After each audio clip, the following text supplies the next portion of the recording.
नमस्कार. पुन्हा एकदा प्रिपरेशन फॉर करिअर्स या आपल्या चॅनेलवर तुमचे मनपूर्वक स्वागत आहे.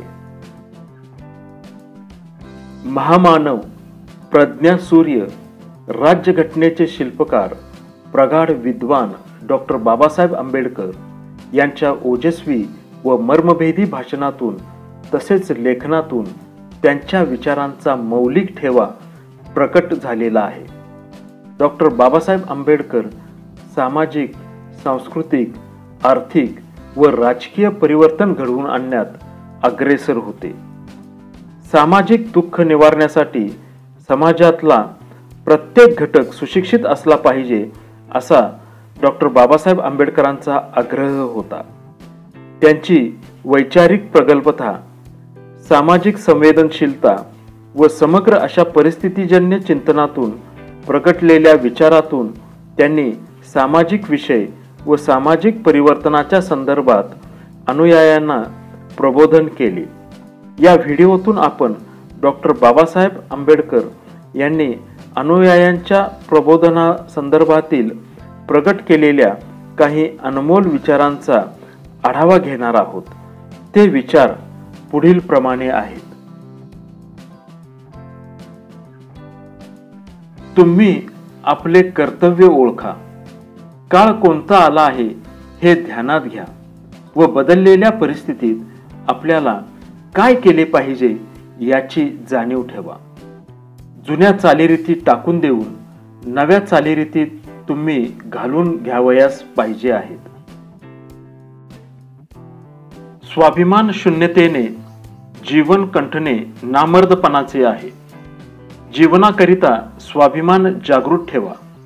आपला आर्थिक तोटा असला तरी आपण प्रथम आपल्या कर्तव्याला जागले पाहिजे. माझे जीवनविषयक तत्वज्ञान 3 शब्दातच समूर्त झालेले आहे: स्वातंत्र्य, समता आणि बंधुभाव. फ्रेंच राज्यक्रांतीवरून माझे जीवनविषयक तत्वज्ञान मी उसने घेतले आहे असे मात्र कोणी समजू नये. माझ्या तत्वज्ञानाचे मूळ राजकारणात नसून धर्मात आहे.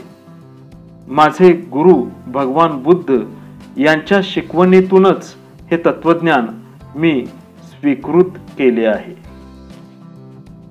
माझे आयुष्य 3 गुरु आणि 3 उपास्य दैवतांनी घडले आहे. माझे पहिले आणि श्रेष्ठ गुरु बुद्ध होत. माझे दुसरे गुरु कबीर आणि माझे तिसरे गुरु म्हणजे ज्योतिबा फुले होत. माझी 3 उपास्य दैवतेही आहेत. पहिले दैवत विद्या, दुसरे दैवत स्वाभिमान आणि तिसरे दैवत म्हणजे शील होय.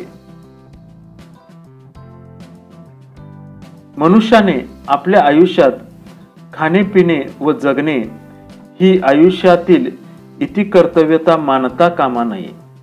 खाणे पिणे हे जगण्याकरता असावे व जगणे हे मान मरातबाचे व समाजभूषणभूत होण्यासाठी समाजसेवेचे असावे.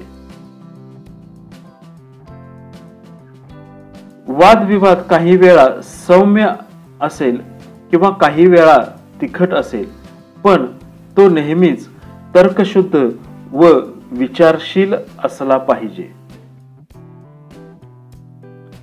मानवी जीवनातील वैचारिक आणि नैतिक मूल्ये कधीही स्थिर राहिली नाहीत. ती कालमानाप्रमाणे प्रत्येही बदलत राहतात. नुसती बदलतातच नव्हे तर ती प्रगत होत राहतात. आपले आचरण शुद्ध ठेवावे. आपल्या निश्चित देण्यासाठी जागरूक राहिले पाहिजे. आजच्या परिस्थितीत आपले मनोरथ जरी साध्य झाले नाही तरी ते साध्य करूच करू अशा निश्चयाने वाढले पाहिजे. सुख सहजगत्या मिळत नाही. टाकीचे घाव सोसल्याशिवाय देवपण येत नाही. देवावर भरवसा ठेवून वागू नका. जे काय करायचे आहे ते आपल्या मनगटाच्या जोरावर करा. आत्मविश्वासासारखी दुसरी दैवी शक्ती नाही. आम्ही आमच्यातील आत्मविश्वास गमावता कामा नये. मनुष्याच्या अंगी जितके नैतिक बळ अधिक असेल तितका त्याचा आत्मविश्वास वाढत जाऊन पराजयातूनही त्याला शेवटी सन्मानाचे यश मिळवता येते. या व्हिडिओतून तुम्हाला डॉक्टर बाबासाहेब आंबेडकर यांनी अनुयायांच्या प्रबोधनासंदर्भात प्रगट केलेल्या काही अनमोल विचारांसंबंधी उपयुक्त माहिती मिळाली असेल अशी आशा व्यक्त करतो. हा व्हिडिओ पाहिल्याबद्दल धन्यवाद.